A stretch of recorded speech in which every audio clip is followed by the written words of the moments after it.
جو قومی سلامتی کی پالیسی سامنے آئی ہے اور معیشت کی مضبوطی بھی اس کو کہا جا رہا ہے کہ جی وہ بہت اس سے زیادہ ریلیٹ کر رہے ہیں اس کو. جب ہم وجود میں آئے تو اس تاریخ سے لے کے آج کی تاریخ تک جو اقتصادی آزادی درکار تھی وہ نہیں ہے. نہیں، لیکن یہاں پر اگر ہم تھوڑا سا ایڈ آن کریں تو 1947 میں جب ہم وجود میں آئے تو ہندوستان بھی یقیناً ایک الگ نیشن اور الگ ملک کے طور پر وجود میں آئے. وہاں کی تو ہمیں معیشت بہت امپروو نظر آتی ہے. ان کا لیگل سسٹم ہمارے لیگل سسٹم سے زیادہ بہتر ہے، آزاد ہے، اور ہیومن ریسورسز ہیں وہ آپ سے بہتر اور زیادہ ہے. آپ بھیک مانگتے پھر رہے ہیں، اس کی وجہ کیا ہے؟ اس کی وجہ یہ ہے کہ یہ 26 لاکھ لوگ، اور ان میں بھی 300-400 لوگ سے زیادہ نہیں ہیں جو کہ اوپر بیٹھے ہیں، جو کہ اپنا ہولڈ اس ملک کے اوپر چھوڑنے کو تیار نہیں ہے، کیونکہ وہ اس سے مستفیض ہو رہے ہیں، ان کے خاندان مستفیض ہو رہے ہیں، اور یہ کسی صورت سے بھی اس طاقت کو عوام کو دینے سے قاصر ہے.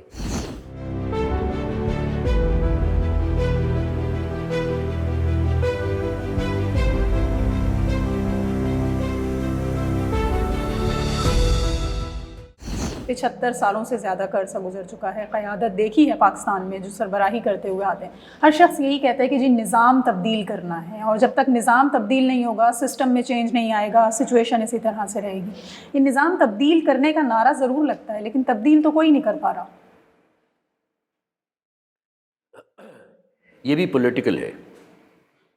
ابھی جب عمران خان کو لے کے آئے قیادت میں، یا خود آئے، جیسا بھی ہوا، الیکشن ہوا، تو جو بنیادی ان کا نعرہ تھا سیاسی وہ یہ تھا تبدیلی. بالکل. کون سی تبدیلی؟ کیسی تبدیلی؟ پلانز کہاں ہیں؟ جب بھی آپ دیکھیں کہ بغیر پلانز کے پرسنالٹی کی بیسس کے اوپر کوئی بھی نسخہ بیچا جا رہا ہے، سیاسی نسخہ بیچا جا رہا ہے، جسے عام فہم زبان میں کہتے ہیں منجن بیچ رہے ہیں، جی. تو آپ یہ سمجھ لیجئے کہ آپ کے ساتھ دھوکہ ہو رہا ہے کہ فلاں آدمی یا فلاں خاتون یا فلاں شخصیت بہت حسین ہے، بہت خوبصورت ہے، بہت با کردار ہے یا بد کردار ہے، اس کو لے کے آؤ، وہ آپ کی قیادت کرے گا. ایک شخص نہیں کرے گا. ملک کی قیادت ایک شخص نہیں کرتا، پلانز کرتے ہیں. آپ کے پاس پلانز نہیں ہے، آپ ملک نہیں چلا سکتے، آپ اس کے اہل نہیں ہیں. مجھے آپ بتا دیجئے یہ حکومت، یا ان سے پہلے نواز شریف کی حکومت، یا اس سے پہلے بے نظیر کی حکومت، یا اس سے پہلے کسی جنرل کی حکومت وغیرہ وغیرہ، کسی بھی قائد نے کوئی پلانز آپ کو دیے کہ یہ آپ کے اقتصادی پلانز ہیں؟ نہیں. جو لبرٹی پیراڈائم ہے آپ کے آئیڈیالوجی کے اندر، اس کا اعلان کہاں ہے؟ میں آج انڈسٹری لگانے جاتا ہوں پاکستان میں، میں پہلے جاؤں گا بورڈ آف انویسٹمنٹ کے پاس، اس کے بعد میں جاؤں گا بینک کے پاس. جب یہ دونوں ادارے ان کے مزاروں پہ ہم چادر چڑھا چکے ہوں گے تو پھر مجھے جانا پڑے گا کسی سیاستدان کے پاس. سیاستدان سے جب میری جان چھوٹے گی تو سول بیوروکریسی میرے دروازے پہ کھڑی ہوگی کہ آپ نے بورڈ لگایا تو اس کے پیسے دے دیجئے، آپ نے زمین خریدی تو اس کے پیسے دے دیجئے، آپ نے امپلائیز رکھے تو اس کے پیسے دے دیجئے. ایک ادارے کو چلانے کے لیے آپ 19 مختلف اداروں سے انٹریکٹ کر رہے ہیں، تو آپ اپنا کام کب کریں گے؟ جھوٹ بولتے ہیں جب یہ کہتے ہیں کہ ون ونڈو آپریشن ہے. اس ملک کے پاس جتنی دولت ہے اس کا نتیجہ کیا ہے کہ یہاں کے اوپر اگرچہ یہ لوگ یہ سیاسی نوٹنکی جو ہے اس کو ختم نہیں کریں گے، نوسربازوں کی نوٹنکی ہے، اس کو اگر ختم نہیں کریں گے تو یہاں پہ سرمایہ کاری نہیں ہو سکتی، نہ ہوگی. صحیح. نہ کوئی سرمایہ لگائے گا. اور یہ بزنس کمیونٹی کے اندر اور انڈسٹریل کمیونٹی کے اندر یہ ایک طے شدہ چیز ہو گئی ہے. صحیح. انویسٹمنٹ نہیں آ سکتی. انویسٹمنٹ نہیں آئے گی، کیونکہ یہاں ستانے والے بہت ہیں، ان سے مجبور ہو کے کوئی اپنی زندگی کیوں خراب کرے گا بھائی؟ سینکڑوں دوسرے اور ملک ہیں جہاں پہ آپ جائیے، اپنا سرمایہ لگائیے اور آرام سے کام کیجیے۔ اس کے بعد ان کے اوپر کیونکہ بھکاری ہیں، یہ بغیر بھیک کے لڑنے کے قابل نہیں ہے، دوسرے ہاتھ میں کشکول ہے، تو یہ ہر آدمی کے دباؤ میں ہے، ہر دوسری قوت کے دباؤ میں ہے، جن کے اپنے سیاسی مقاصد ہمارے ملک کے مقاصد سے دیگر ہیں، الگ ہیں۔ امریکہ ان سے کہتا ہے بھائی ان سے اپنے ویسٹ کے وہ جتنے ممالک ہیں اسلامی، ان کے ساتھ آپ کام نہیں کریں، ایران کے ساتھ آپ کام نہیں کریں، افغانستان میں آپ جا کے دنگا فساد کریں، آپ CIS کنٹریز کے اندر مت جائیں۔ کیوں نہیں جائیں بھائی؟ آپ جا کے کسی آرمی والے سے بات کیجئے، وہ کہتے ہیں بھائی ہم ان کو ناراض اس لیے نہیں کر سکتے کہ ہمیں F-16 کے پرزے نہیں دیں گے، تو خود بناؤ۔ خود بنائیں گے نہیں، کیونکہ خود بنانے جب نکلیں گے تو ان کو لا محالہ پرائیویٹ سیکٹر کے اوپر انحصار کرنا پڑے گا۔ میں ایک چھوٹا سا ریوٹ بناتا ہوں، وہ آدمی شیشہ بناتا ہے، وہ آدمی کیل بناتا ہے، ان سے مال لیں گے، آپ اس کو اسمبل کریں گے، تب آپ اپنے ہتھیار بنائیں گے۔ آپ نے اس ملک نے ایٹم بم بنایا، اس کے کنٹریبیوٹرز کون تھے جس کو آپ آج تک ایکنالج نہیں کرتے؟ کیوں نہیں کرتے؟ ایک بینکر ہے، ایک گولڈ ٹریڈر ہے، ایکنالج دیم۔ تو یہ بم جو ہے آپ نے بنا لیا، اس کو بنانے میں ہاتھ کس کا تھا؟ ہاتھ آپ کے انٹرپرینئرز کا تھا۔ تو جو آپ کی پوری اقتصادی نظام ہے وہ بیوروکریسی کے شکنجے میں ہے، اور یہ کسی بھی ملک کے لیے خودکشی کے برابر ہے۔ مجھے تو کبھی خوف یہ ہوتا ہے کہ جو یوگوسلاویہ کا حال ہوا وہ کہیں اس ملک کا حال نہ ہو جائے، کیونکہ ان کی ضد جو ہے کہ ہم قابض رہیں گے، ہم ہی چلائیں گے، یہ اہل نہیں ہے اس کے۔ ان کے پاس نہ وہ ویژن ہے، نہ وہ صلاحیت ہے، نہ وہ دور اندیشی ہے، نہ وہ علم ہے۔ پھر ایک آخری چیز اور جو ہم لوگوں کو جس کے بارے میں جو چیز سمجھنا چاہیے وہ ہے قانون۔ اگر ہم اپنے قوانین کو اس لائق نہیں کریں، آپ نے بھی میرا تعارف کرایا بیمہ پاکستان کے نام سے۔ بیمہ پاکستان 1960 میں خیبر انشورنس کی طرح کی حیثیت سے یہ وجود میں آئی، اور جب میں نے اس کو 99 میں لیا تو 3 سال کے اندر اس کو بیسٹ بزنس ماڈل ایوارڈ ملا سنگاپور میں۔ اس کے بعد جتنی انشورنس کمپنیز ہیں اس سے بڑھ کے اس کا ریونیو بیس بنا، تو برطانوی حکومت نے ہم سے کہا کہ یہ 500 ملین پاؤنڈ آپ ایڈ اینڈ گرانٹ لے لیں اور پورا سیکیورٹی کا نظام بنا دیں کہ سیکیورٹائز انشورنس پاکستان میں انٹروڈیوس ہو جائے۔ میں جب اس کو یہاں پہ میں نے منسٹری آف انٹیریئر کے ساتھ اس کا معاہدہ کیا، تو اس زمانے میں جو ہمارے پرائم منسٹر صاحب تھے وہ ہائی کمشنر کے پاس پہنچے اور کہنے لگے صاحب یہ 500 million pound add in grant آپ نے ایک پرائیویٹ کمپنی کو کیسے دے دیا؟ تو انہوں نے 1951 کا جو قانون تھا سول ڈیفنس ایکٹ، اس کو نظر انداز کر کے ایک آرڈیننس لے کے آئے، اور اس کی بنیاد کے اوپر نیشنل ڈیزاسٹر مینجمنٹ اتھارٹی بنائی، NDMA۔ تو وہ 500 ملین پاؤنڈ جو آپ کو مل رہے تھے aid in grant with transfer of technology, وہ ہٹا دیے گئے، الگ ہو گئے۔ ہائی کمشنر نے مجھ سے برطانیہ کے کہا کہ بھائی یہ پرائم منسٹر صاحب تشریف لائے ہیں تو میں کیا کروں ان کو، میں 5 ملین پاؤنڈ دے دیتا ہوں۔ اس طرح سے اس ملک کے اندر پرابلمز آئی ہیں اور آتی رہیں گی، کیونکہ فیصلہ کرنے والے لوگ جو ہیں ان کی جو لائلٹیز ہیں وہ بکی ہوئی ہیں۔ ایران پاکستان کی جو پائپ لائن ہے، گیس پائپ لائن،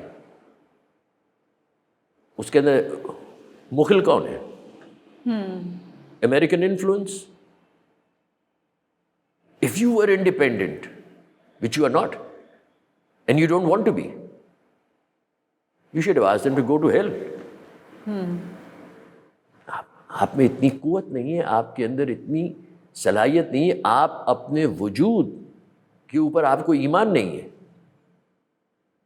میں نے سجیسٹ کیا گورنمنٹ کو کہ ایرانی اور پاکستانی آپ کے بارڈرز ملتے ہیں تو جو ہم لوگوں کے لمٹس ہیں، ٹیریٹوریل لمٹس ہیں پانی کے اندر، اس کے تھرو ان کے ٹینکرز آنے دیجیے کہ آپ نے گوادر میں جو پورٹ بنایا ہے اس کے تھرو ان کی آئل ٹریفک جائے بجائے اسٹریٹ آف ہارمز کے۔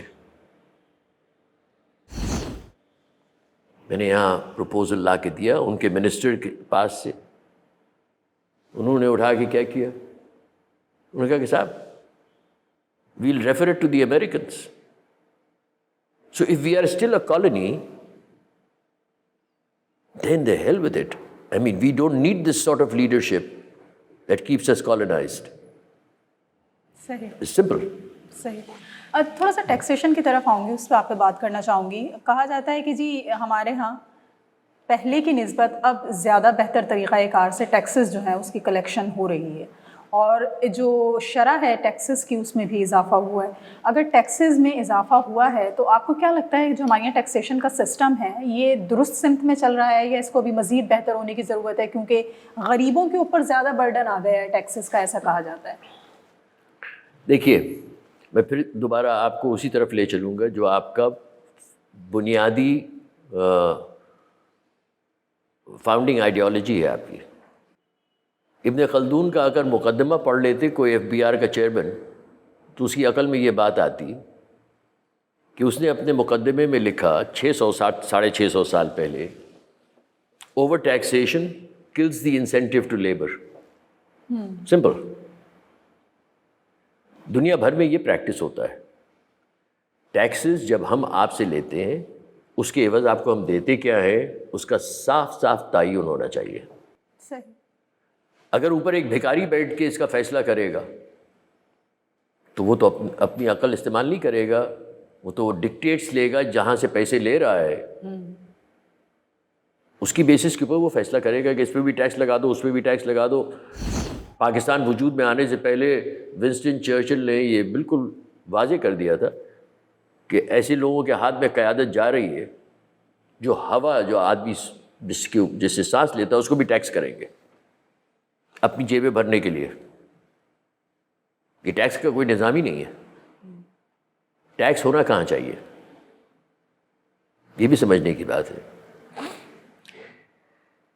ٹیکس بیسکلی ہوتا ہے زمین کے اوپر، ہم اپنی آئیڈیالوجی کے حساب سے بات کر رہے ہیں۔ آج آپ زمین کیوں ٹیکس کیجئے۔ 99 میں ایک ٹاسک فورس چلا رہا تھا، پرائم منسٹرز ٹاسک فورس اور national affairs and donors coordination. Donors coordination کے لیے میرے ساتھ جو کو چیئر کر رہا تھا وہ پی صابر شاہ تھا۔ میں نے اس ٹائم کا پرائم منسٹر سے کہا، میں نے کہا کہ بھائی the only thing we have to tax is land. آپ اکانومی کو کھولیں، ہر کماش کے پروڈکشن کو فری کر دیں۔ یہ قبضہ جیسے کہ کراچی ایکسپورٹ پروسیسنگ زون جس کو آپ نے ٹیکس فری کیا، یہ ٹیکس فری نہیں ہے، پورا ملک ٹیکس فری کرو۔ ٹیکس کس چیز کو کرو؟ زمین کو، کیونکہ ہم لوگ ہوا میں معلق نہیں ہیں، ہم زمین پہ ہیں۔ اس میں ایک بھکاری بھی ٹیکس دے گا اور ایک ساہوکار بھی ٹیکس دے گا جو زمین کے اوپر موجود ہے۔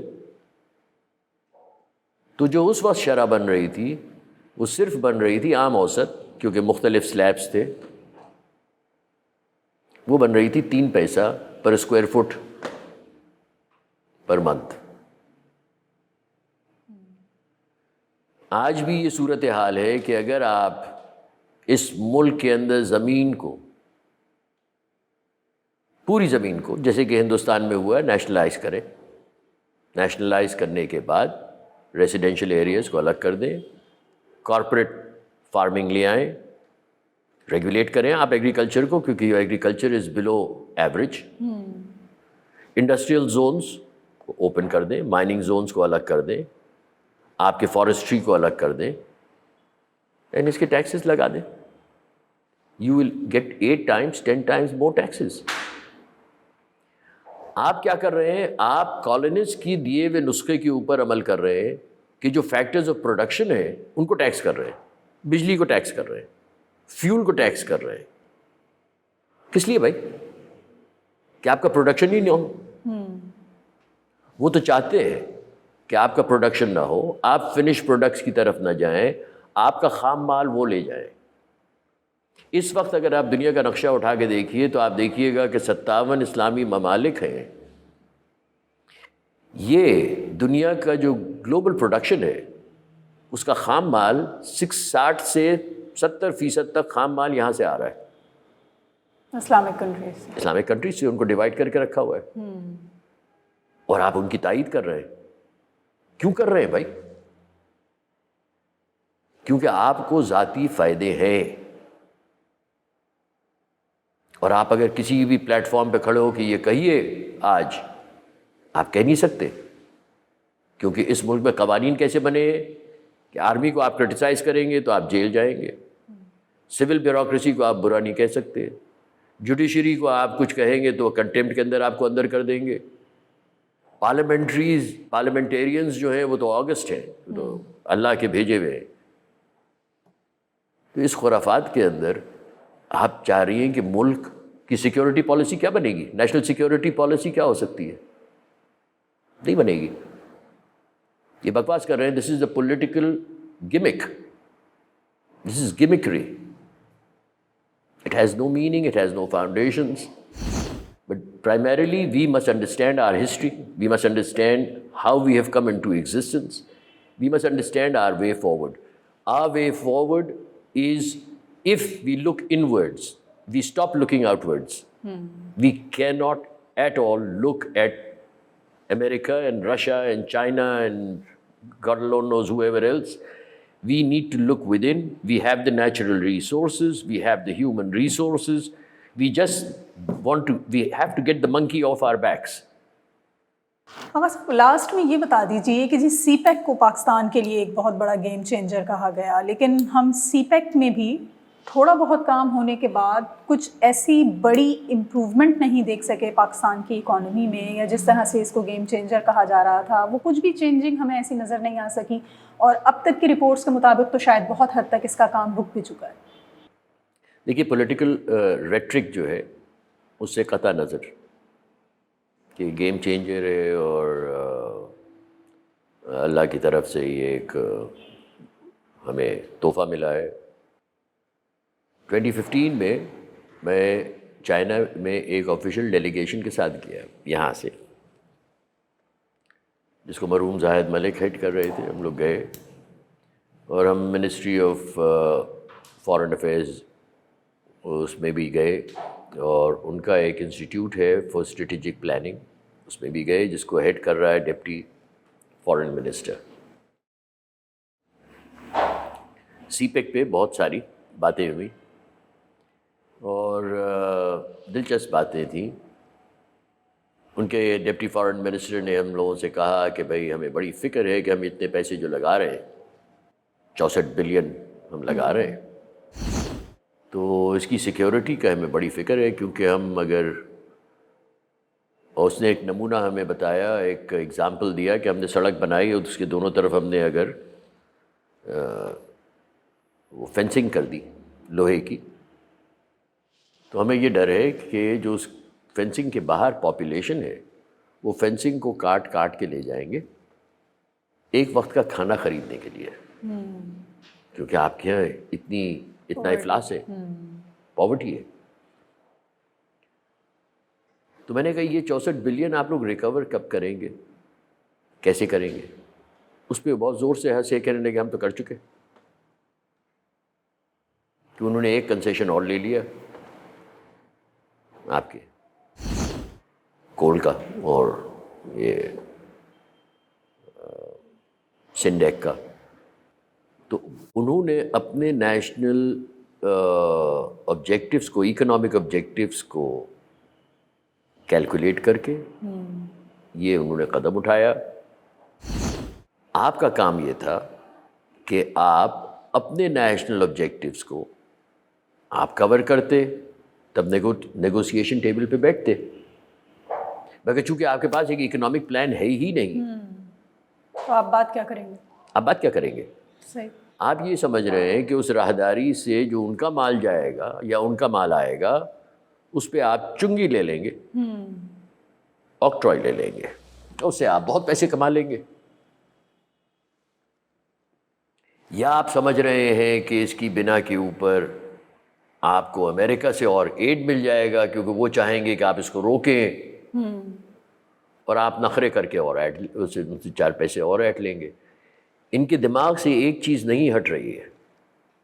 جو بھی لوگ قیادت میں ہیں کہ چھپا ہوا کاغذ جو ہے جس کو آپ ڈالر کہتے ہیں، یا چھپا ہوا کاغذ جو ہے جس کو آپ یورو کہتے ہیں، چھپا ہوا کاغذ جو ہے جس کو آپ پاؤنڈ سٹرلنگ کہتے ہیں،